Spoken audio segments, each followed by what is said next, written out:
প্রিয় শিক্ষার্থী দেখো, এখানে একটা সুন্দর একটা জিনিস লেখা আছে, এ প্লাস বি সমান 3।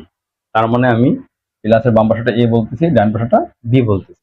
দেখো, এ প্লাস বি সমান 3 হলে এ মাইনাস বি সমান কত? অনেক অঙ্ক আছে যে প্লাস থেকে মাইনাসে নিতে হয়, অথবা মাইনাস থেকে প্লাসে নিতে হয়।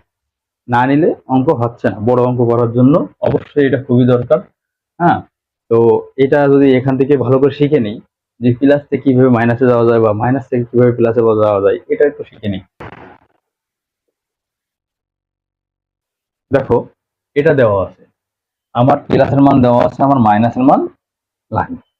আমরা কি করব, দুইভাবে করা যায় সেটা কিভাবে করি। প্রথমে উভয় পক্ষে বর্গ করব, বর্গ করে আমি কি করব, মেন সূত্র না বসায় অনুসিদ্ধান্ত বসাবো। দেখো, এটা যেটা দেওয়া আছে সেটার উভয় পক্ষে বর্গ করলাম, করে কি করলাম, মেন সূত্র না বসায় অনুসিদ্ধান্ত বসাবো।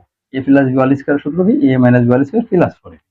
ঠিক আছে, তো এখানে এক্স এক্স কেটে গেল, আর এখানে এটা থাকলো, এটা ওই পাশে মাইনাস হয়ে যাবে। মাইনাস হলে কি হচ্ছে, দেখো, মাইনাস হলে কত হয়, 5। অর্থাৎ এই যে √5, এটা আমাদের উত্তর চলে আসবে। এভাবে আমরা করে দিব সহজে।